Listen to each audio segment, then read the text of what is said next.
What's up, folks? It is game night. Game night. Monday Night Football. Tonight, the oldest rivalry in sports. Dallas versus our Birds. Of course, we are in Arlington, Texas tonight, or at least the Eagles is in Arlington, Texas tonight. So it should be a great matchup tonight. One thing that we've been waiting for, even though it's early in the season, it's almost like Christmas in September at this point, because the next time we see the Cowboys will be almost nearly Christmas at that point in week 14. So we have on tonight with us Big Sarge from Big Sarge Sports, and also you can find him on bigsargesports.com. Last time we were on with Big Sarge, we had so much fun, and he's back with us tonight so he can talk about, yes, his Cowboys. Is obviously, we know that we love our Eagles, so it should be an amazing talk tonight with Big Sarge, and I'll bring up all his content here so you guys can follow him just like we do. And if you go on BroadStreetSouth.com, you can also see that he is in there with a special partnership with us, as he's been with us now for at least the past 3 to 4 months, and we absolutely love that he's with us as well. As we share his content, he shares ours, and that's what makes a special partnership. So check out BroadStreetSouth.com. Click on the link as I'll show you guys here momentarily. But thank you for everyone tuning in tonight. A couple of thank yous I do want to mention here on the flip side once I bring Big Sarge on. But again, it is Monday Night Football. It's been Dallas week, and whether you live in Philadelphia, Dallas, here in Tampa, and of course the folks out there in Tampa Joe's tonight. So hello to Mike Klein and Philly to South, the whole entire gang that's out there. We know big things are expecting to happen tonight, as we saw the fallout between the 49ers last week with Nick Sirianni. We hope that this time he is actually prepared to win this game tonight. So we'll see exactly how it all plays out tonight. But with all that being said, it is episode 82 tonight on the co-host virtual chair. Big Sarge, I'm Angel, and this is Broad Street South.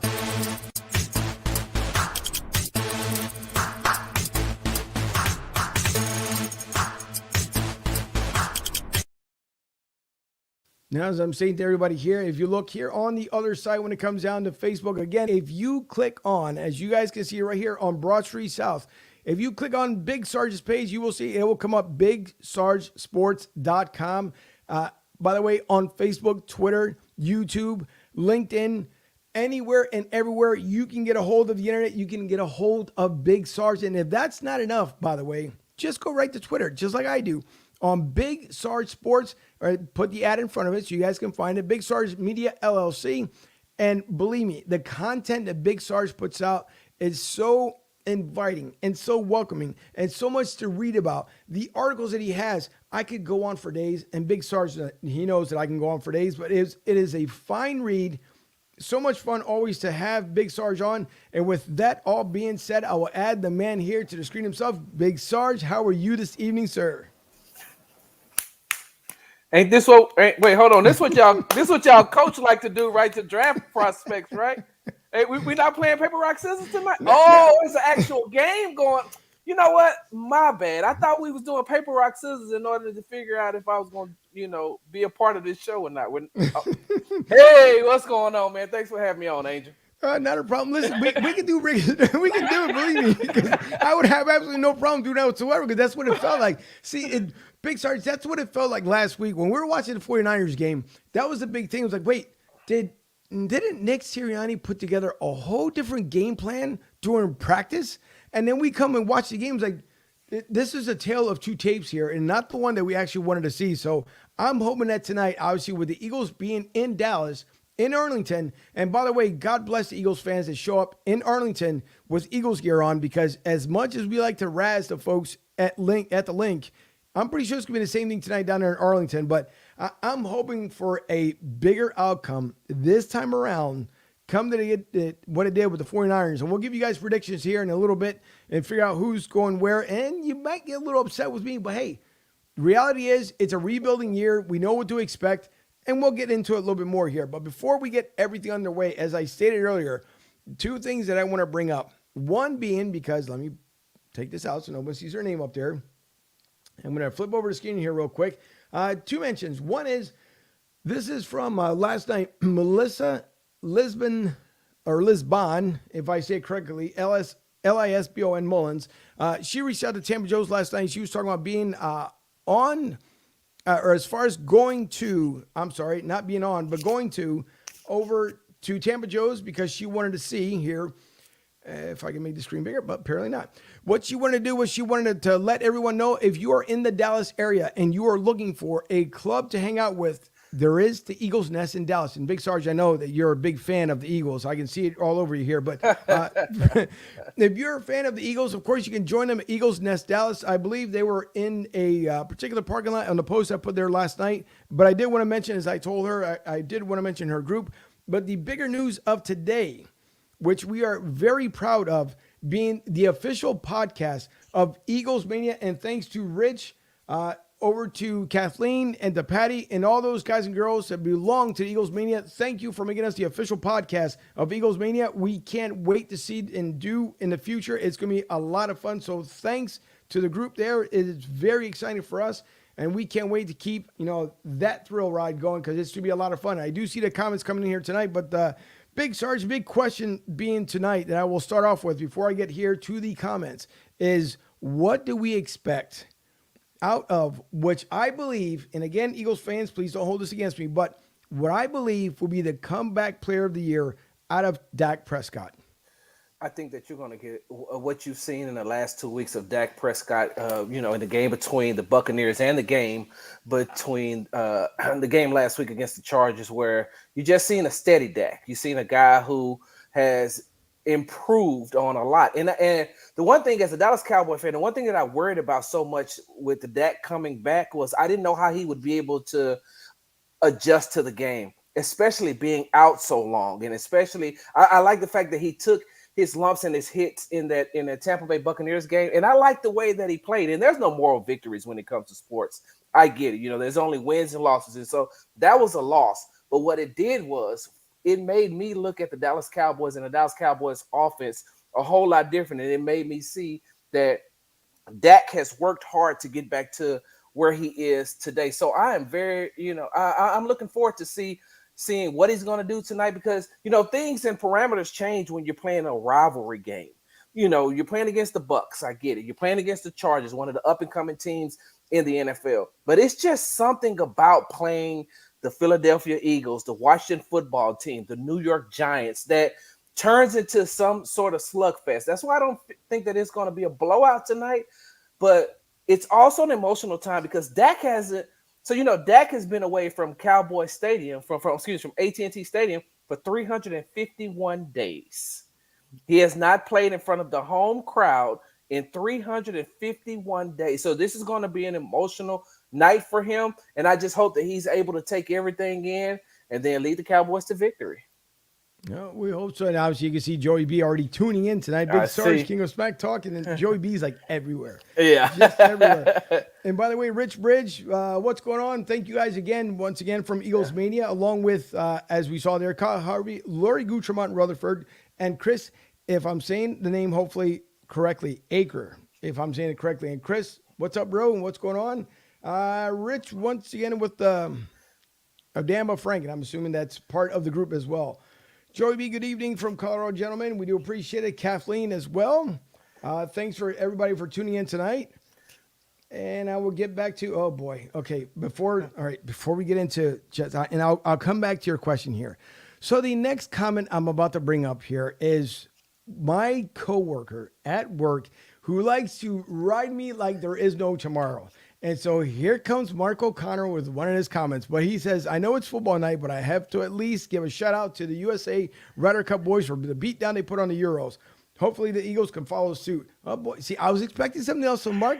I appreciate it, and I'll get to the other comments here momentarily. But hey, that's true. Before we get into more football talk, the Ryder Cup. How about that, Big Sarge? We thought that obviously the Europeans, just like Mark and I talked about at work there, we thought they were going to come in here because it wasn't the best place for the USA team to play, but come to find out, it ended up being probably the best kept secret as USA ended up taking them down 12-5, if I remember correctly. And all those, the arguments and animosity that two particular golfers had, they squashed that, put it to the side to make sure that Team USA ended up winning. So Mark brings up a good point. So thanks to the USA bringing up the Ryder Cup and a victory here. And I guess we got to wait 2 years before we see it again in Europe somewhere. Yeah, and I really like the fact that I like the attitude of this team. I like the attitude of this Ryder Cup team. I mean, they were cordial, but by the same token, you could see that they had this certain type of swagger about them. Like they just walked in there like they was like we're not losing this. No matter how you feel, no matter what everybody thinks, we're not losing this. And they played that tournament not to lose. They were like, we're not going to lose, and I love that. I think that that's the one thing that the Ryder Cup had been missing for a very long time, as far as the from the American side. Right.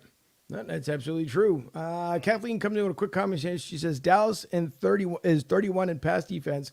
We need to throw the ball down the field. Whoa, Kathleen. That although that may be true, you do realize that Trevon Diggs is on the other side of that. And the Cowboys, make sure you put this stat up now. The Cowboys lead the NFL in 6 takeaways. So, you know, you can put it up there with Jalen Hurts. You know what? Before we even get started with that too, Angel, it's going to hurt my heart tonight. I am from Houston, Texas. Jalen Hurts is from Houston, Texas. We have a connection not only as Houstonians, but I went to school with his uncle. His uncle and I are in the same fraternity from Prairie View A&M University. So it always hurts my heart to have to criticize Jalen. And I try not to do it except when he played against the Cowboys. Right. That's great. That's a great point. Great point. Because what else can you do? I mean, I get it. We get it. Yet alone, did we not also get that we didn't think we were going to be pulling off Jalen Hurts and yet being the starting quarterback, Carson Wentz moving up to Indy? I mean, there's a lot of things, a lot of moving parts that happen here in Philly. So I from a far distance standpoint, yes, I understand as far as not rooting for maybe Jalen and or his uncle tonight. But hey, it's just the way the game works tonight. But again, Dak last week, and like you were saying that he's going to play at home now. Dallas started on the road for 2 games in a row, 1-1, so not too bad for Dallas. Hung in there. And good point you brought up earlier was with Tampa Bay Buccaneers. I tell you what, that went toe to toe, and for Dak to look as strong as he did with the Tampa Bay Buccaneers, I mean, you couldn't ask for a better start from Dallas, even though they came up short. But still, it's showing that Dallas is a force to be reckoned with as far as this year. Now, if anyone's going to win a division, do I believe Dallas can do it? Dallas could. DCU is not going to do it. And by the way, you already know DCU is referred to as the Washington football team. But DCU is not going to do it. I don't believe the Giants are going to do it. So if anyone can do it, even hopefully not as bad as the records we saw last year to pull off the division, but it could be Dallas Eagles. When we look at it towards the end part of the season, 17 games, of course, the extra games were in this year because of the preseason cut down to 3 games. So they had the extra one. And if I do remember correctly, Big Sarge, I believe they're also talking about maybe taking one more game away from preseason next year because the NFL, of course, likes to have an even matchup. So you would be 18 games into the season, so you can have 9 games at home, 9 games away. So I don't know if you've heard any more update as far as when it comes to that matter. I have not. I haven't heard any more update, but I'll definitely take a look into it. Like I said, supposedly that's what they want to do because, again, with the 17 games, that means someone's out. Someone's going to get extra home game and someone's getting the extra away game. So, and something that usually the NFL does not like to do, but that's what's going to happen here. I want to get to a couple of the other comments before we keep moving on here. Nope. Let me go back to Chris. Acri. Okay. All right. Thanks, Chris. Thank you. See, that's why I say, because if I mess up, I apologize, but thank you for that. Kathleen says, beat Dallas night. Let's go Eagles. Sean, by the way, from the Northwest Bird Gang group. See, Big Sarge, we have Eagles everywhere because I see.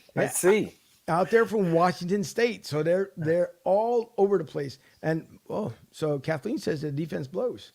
Well, I'll put it like this. They do. They don't have a really good defense right now, especially since they lost to Marcus Lawrence. They have him out, but they're getting Randy Gregory back. They're moving Micah Parsons back to linebacker, even though he had a really good game playing defensive end on last week. Anthony Brown is going to have a long night against Devontae Smith, but my thing is that if you can keep Jalen contained and don't let him be your leading rusher like last week. He was the leading rusher of you all's team, right, with 82 yards rushing. And, I definitely understand, Kathleen, but you also had your quarterback who had 39 total yards in the second half of that game on last week. I also watched the all 4 downs on all 4 downs from, what was that, the 1 or the 2, Angel? And they weren't able to get it? Yeah, I didn't On want to that, talk about that one, but sure. so I'm saying, and I don't think that. So, and I don't think that the Eagles.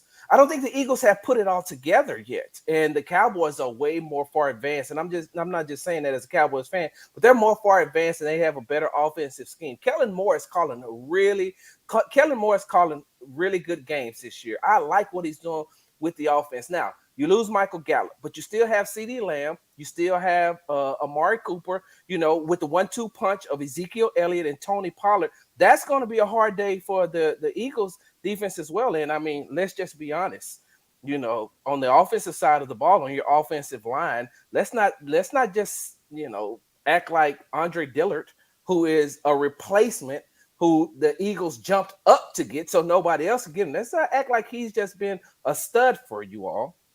Right. No, it's true. And by the way, Kathleen's just coming out with everything tonight. She says the Cowboys' defensive line are 274 pounds. The Eagles are 324 pounds. We should be able to move those bodies off the line of scrimmage. And again, should be able to. But we saw what happened last week against the San Fran. And we're talking about two complete different defenses. Now, you look at San Francisco, obviously look at Dallas. Yeah. Two big differences as far as on the defensive line. Now, the same thing. Did we expect big things from the Eagles last week? Especially from the edge rushers, we expected a lot.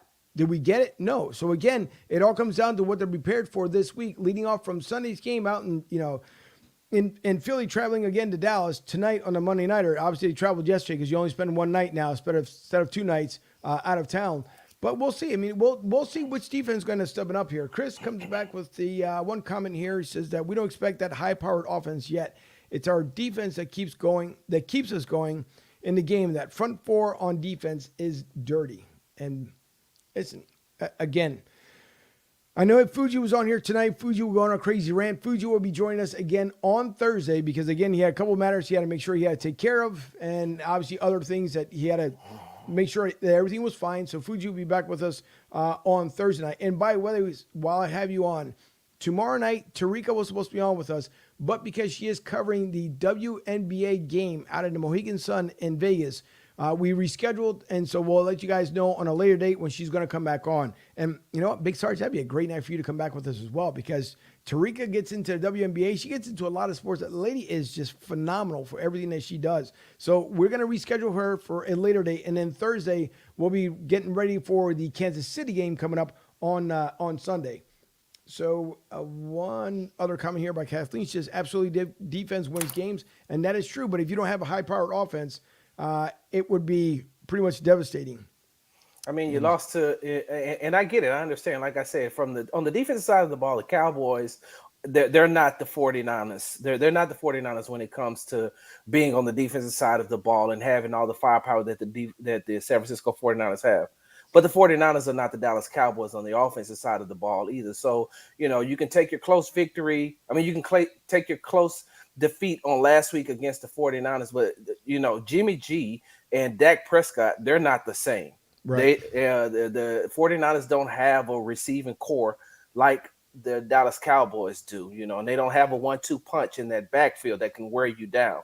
And so, like I said, I'm not looking for a blowout, but I'm definitely looking for a win. No, and I agree the same way. There's no way in the world it's going to end up being a blowout. And I think if by 2 touchdowns, that would be miraculous by both teams. I believe. I think it's going to be initially could be possibly an offensive struggle for the Eagles. It may end up being a slow start, but sometimes the slow starts are the good ones because you make the adjustments along the way. Now, the only thing that I don't like, and for either or team, and I'm talking about just generally in the NFL here, the worst thing is when you have it's fast-paced, as we've seen with many teams. Then the first half, they take off like a rocket, and the second half is almost like they put the brakes and they pump the brakes a little bit too hard, and then things end up collapsing. We've seen these type of games by both teams last season. So far, we haven't. Well, let me correct that because we did see with the Eagles last week, but we've seen teams that have started out fast and obviously slow down. I don't think we'll see that same kind of issue tonight, Big Sarge, obviously from both sides of the house here, whether it be in the Cowboys and or the Eagles. But I'm just more interested to see how Dak will respond back to his fans in Arlington for the first time in a long time, yet alone to see what he has going against the Eagles. Because, again, last year, matchups were completely differently versus what we have this year. We have a couple inactives that we'll get to here in a little bit on both sides of the ball. But I'm dying to see exactly what Dak has in store. Not as much as Mike McCarthy, because I'm not a Mike McCarthy fan. I don't even think he's the right coach for the Cowboys. But that's a whole different show for a whole different day. But I'm dying to see how Dak is going to respond. He's been looking good so far. 2 games in, he looks really good. So I think the expectations, obviously, tonight will be really high. Not only as far as for him, obviously for Jalen Hurts, because Jalen Hurts was flushed out of the pocket so many times against the San Francisco game that I'm hoping that this time the offense does create that bubble around them so we can see him stay in there, take that 3-step drop, 5-step drop, and get rid of that ball. Hanging on to that ball for too long, for more than 5 seconds, is devastating. And him constantly running out of the pocket and either getting hit, holding on. Obviously, the worst you want to do is 1 is getting sacked, or 2, a loss of yards for 10 to 11 yards, because we've seen that happen. The same way we've seen that the center has not snapped the ball as it should. So that rhythm also hopefully developed a lot better from the San Fran game coming up to this game. So there's a lot of firsts that are going to happen for the Eagles tonight. But the other side of the ball that I was talking about as well is Zeke Elliott. As much as he said, Big Sarge, that he was in the best shape of his life, not too much explosion so far from Zeke.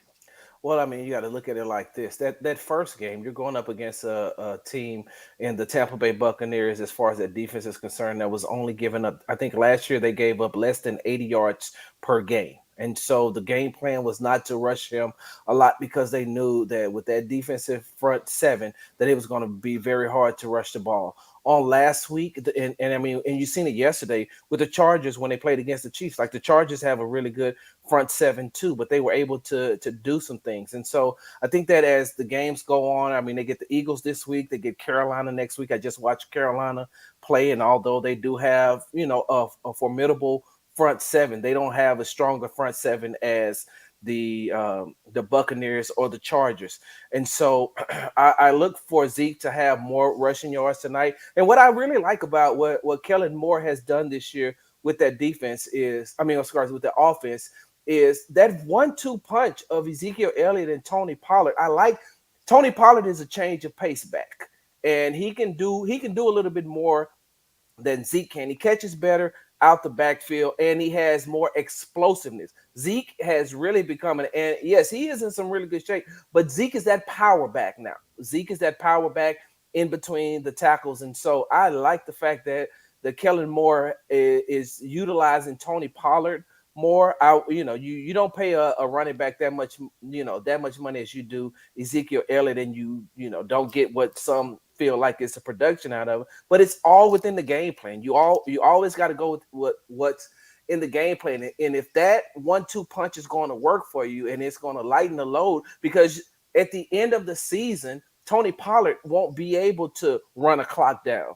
Zeke will. So you don't run him 30, 40 times to begin the season. You allow him to build up to those carries. And then at the end of the season, when they're going to try to win a game within the last 4 minutes or whatever, you just keep feeding Zeke, and he just keeps pounding you and pounding you and pounding you. And, so I'm not looking, I didn't expect Zeke to have, 700 yards rushing in the first 4 games. I just want to see him, slowly get better and better, and be, like I said, be able to come that in between the tackles pounding back that the Dallas Cowboys need. Right.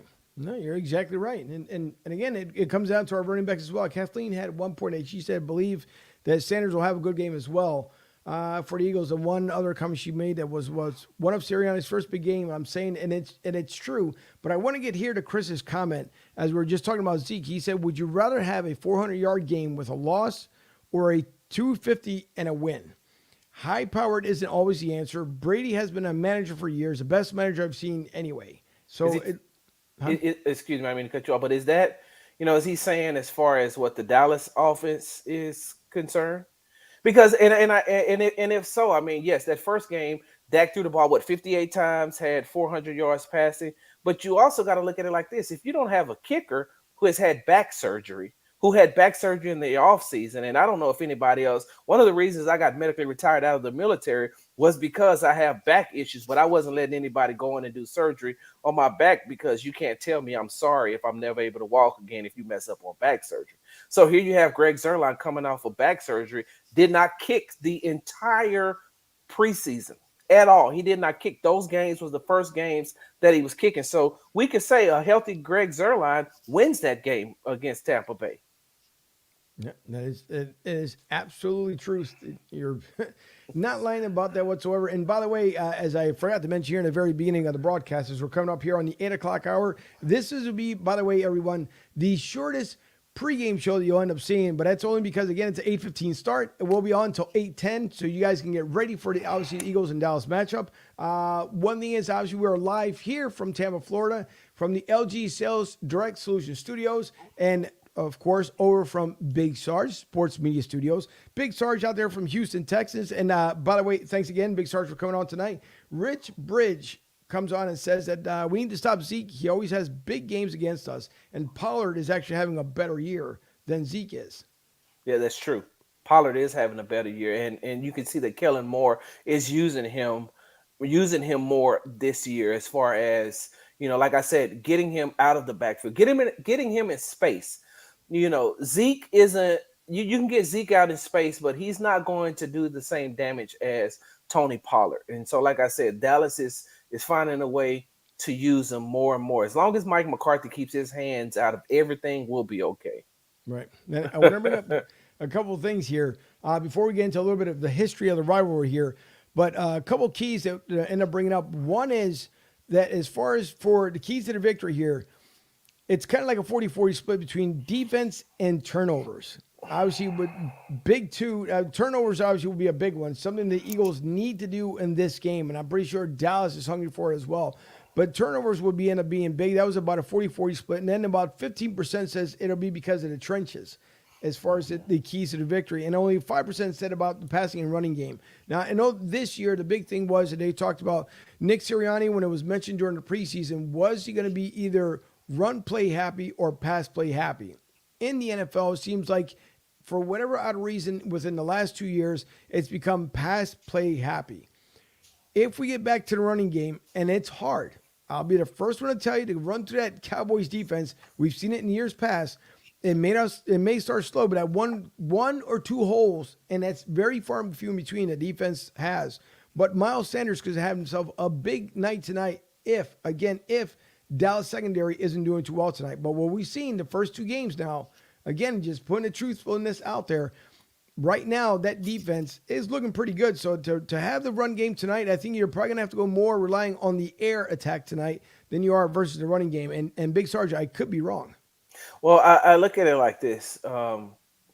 If I was the defensive coordinator for the Dallas Cowboys, I would rather have Jalen Hurts try to beat me with his arms than him beating me with his legs or with your running game getting going, because we've seen in the past, and I've watched the first two games of this year, he still struggles with accuracy.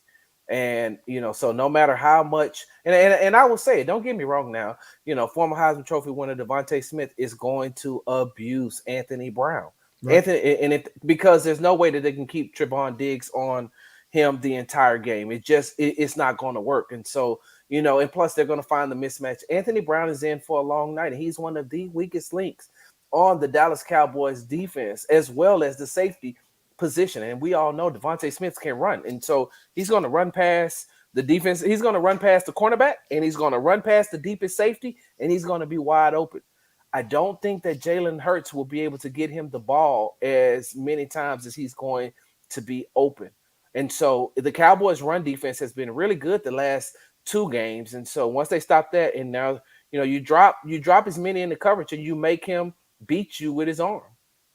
And all good key points here. And we know, obviously, this being with about some 10 minutes here and some change left, but we know that this has been the longest running rivalry in any sport. It's been, obviously, Eagles, Dallas. We're going back to the Buddy Ryan years. We're going back to many years, as we talked about prior to coming on air here. And it's something that's either loved or hated by other teams. Obviously, New England for many years, after Tom Brady being up there, was one of the most hated things in the world. And obviously now TB12 is a Tampa Bay Buccaneer. They ended up winning the Super Bowl last year. But besides that, we know it's been many, many years since all this stuff goes on. You hear the Dallas sucks chants when you're in Philly, and I'm pretty sure in Dallas it works out the same way. It could be the Eagles suck.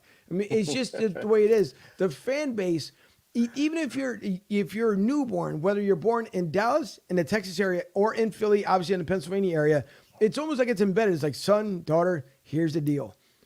Whenever you hear a Cowboy, okay, here's what you're going to end up saying. But it's all done, obviously, in fun and everything else. No one ever condones violence. So hopefully everyone is, you can, again, root for your team, say what you want to say. But hopefully no one gets into any kind of crazy fights or anything else like that because it's not needed. But it's been the first time, again, since Dallas has been home. Obviously, there's tons of Eagles fans that made the trip out there to Dallas, as they always do. So going back into history here, Big Sarge, to you, how much does this history mean, even with this game tonight, just the rivalry of these two teams? So I don't like to use the word hate. And so I'm not going to say that. But can I say dislike with a strong passion? Sure. As a Cowboys fan, I have a strong dislike for the Eagles. I have a strong dislike for the Washington team. I can tolerate the Giants. I can tolerate them, but the Eagles and the former Redskins, oh, no way, no how. You're talking to a person who has been a Dallas Cowboys fan since, I want to say, since 1975, 1976, when I actually knew and started to grasp the concept of football at a very, very early age. And I have not liked the Eagles since then. And I also, so 3 days out of the week, every Monday, Wednesday, and Friday, in the trenches at Sports Talk 790, I sit across from a guy who, when he played for the Philadelphia Eagles, had so much success against them. On last week, we had Bobby Taylor on the show, and I'm saying to myself, I don't want to talk to Bobby because I remember what Bobby did to our teams. I don't want to talk to Brian Dawkins. I don't want to talk to Westbrook. I don't want to talk to Donovan McNabb. I don't want to talk to any of them because of the success that they had against the Dallas Cowboys and what Andy Reid did. Look, if I don't ever see another screenplay in my life, I will be okay, because I could never understand how all Andy Reid did was, hey, let's just throw this screen to Brian Westbrook. And the next thing you know, he's scoring. I'm saying to myself, y'all can't stop this. And so, yes, deep down in my heart, I have a strong dislike for the Philadelphia Eagles. But, and I said this on air, I want to say during training camp, before preseason even start. You know what I said about Jalen Hurts? Yeah. If the Eagles do not trade him to the Texans, let me make sure I say it again. If the Eagles do not trade him to the Texans for Deshaun Watson, and they put the right pieces around him, he'll have a better career than Donovan McNabb. Yeah, and that's true. I will say, there's a love-hate with number 5 will always love you, because as a human being, I'll give it to Donovan, one of the greatest probably human beings to ever walk the face of the earth. Will do anything for anyone. And even though Donovan, he's gone through his hard times, but Donovan now is having a much better life than he did earlier on. And everybody goes through it. Everybody goes through trials and tribulations. But I will say Donovan, as a human, definitely the most outstanding guy that there is. As far as coming to the Eagles, I was never, ever, ever a humongous Donovan McNabb fan. Just never was. It's just it, and some people will say the same. I know he probably belongs in we already got the Ring of Honor as far as over over at the link, but you're talking about a Hall of Fame career here for Donovan McNabb. Does he not get the nod, obviously, for not winning the Super Bowl and hoping to see it with Andy Reid? And God bless, by the way, Andy Reid. We hope he gets better, because last night I know he was carted off and sent for dehydration is what it was, I guess, told last night. But Donovan is going to be waiting for that call. How everyone else is going to end up feeling what's going to end up happening, it is beyond me. But just Donovan, for me, wasn't the answer. It was either the blame went on him, the blame was deflected off him, the blame went on Andy Reid, the blame went all the way around, and towards the very end, Donovan just didn't do himself any better. So for me, just personally, that's just the way I feel about Donovan. But when going back to the history and speaking about, just to let everyone out there know, here's what could happen when you call into a radio station. So, and or if you're listening, and Big Sarge, I apologize, I haven't listened a lot here lately because I've been training someone new on our team. And so therefore, I got to make sure I focus on him because he's working on a ladder going up and down. The last thing I want is for him to get hurt. So Yes. it's a time away that I'm listening. But by the way, everybody, check out the show. And Big Sarge will tell you guys how to tune in and where to find it. But one time, Big Sarge made a comment as Andy Kalu was referring to the Eagles. And Big Sarge made his comment as far as when it came to the Eagles. Nothing harsh, nothing sarcastic. We just let him know how we felt. And so I sent in a tweet to Andy Kalu. He read it on air saying that, Broad Street South says I think, matter of fact, we're talking about the wins-loss records, if I remember correctly, from the show that day. And we talked about how it was going to interfering. And I think that's when you had mentioned about as far as the wins weren't going to be so great for the Eagles. But since just that one simple tweet, Big Sarge and I ended up talking. Now he's a special media partner with us. So, again, things can happen. So, you talk about a rivalry. Here's a good one that comes out of it because, again, Eagles, Dallas fan, and yet we end up building a partnership out of it. So, that's the best thing ever. But as far as going back into history here, as we got about some 4 minutes and some change, I think it's completely different now, Big Sarge, compared to what we've seen before. You're looking at when Veterans Stadium was around. I mean, you could not get any more tougher than nails than that. And you're talking about artificial grass. It was like landing on concrete. It's putting out that fake grass you can put out there on the back deck. It's like, just filling it with a fake grass. It was just you really, other than hard-nosed football, between your knuckles, your brain, and everything else, it had to be probably the hardest to ever play there. But it made men out of men when it came to coming to Philly because when you came there, that hatred was bigger than anything else. Buddy let you know that in a heartbeat. Everybody knew it. Mike Irvin, God bless him because he's another great human being. But Mike Irvin knew that when that play happened, and thank God he's able to walk to today, more than anything else, thank God for that. And I know initially, obviously, the fans were booing because they thought that, he was faking it until they found out that obviously he was really injured. Thank God the fans ended up clapping for him as he was getting carted off the field. But you're talking about some days of history with Veterans Stadium. At the link is not as big as it was beforehand. But just remembering those days at the Vet, and you would see just that silver helmet coming in with that blue star, or vice versa, depending on what they wore that night that they chose for the uniforms. That rivalry, you can never, with any team, you can never duplicate that. I don't care who you are. I don't care if you're DCU, whether you're Cleveland, especially not Jacksonville, because Jacksonville, that's where everybody goes to retire. But when it comes down to it, Big Sarge, you will never, ever, ever in this lifetime, in our lifetime and in our kids' lifetime, you'll never see a big old rivalry than you see with the Cowboys and the Eagles. Oh, most definitely. I listen. I concur and agree with everything that you just said. I do. And it's the exact same way here in Texas. It's when you talk to as many Dallas Cowboys fans as I do, they feel the exact same way. They don't care about beating anybody else except Washington and Philly. That's so true. And I will say when it comes down to a prediction here, because we got about some 2 minutes and some change left. And for everyone, by the way, thank you to everyone who's downloading the show. We have over 1,300 downloads. And yesterday, in a one-day form and fashion, don't ask me how, but Big Sarge, I am beyond happy. In one day, we had a 4,500% jump. We had 200 downloads in one day. So God bless to everyone who's listening from, Salute. We appreciate it from people, and we've got folks listening from Brazil, from overseas, from China, from England, from Poland to Germany. Thanks to everybody who's tuning in from believe it or not, from Big Sarge, from the Dallas area. There's a lot of folks that are listening into the podcast. So I appreciate our love from the Texas area as well. And so thanks to everyone who downloaded the audio yesterday. That was just a big, huge day for us. Over 1,300 downloads, and I can't thank everyone enough. But again, predictions when it comes to tonight, as far as the scores, I will let you go first. And this is where some people may end up tuning out because they may not like what I have to say. All right, so I'm going to go. Make sure you see what I got on here. I'm going to go 30-17 Cowboys.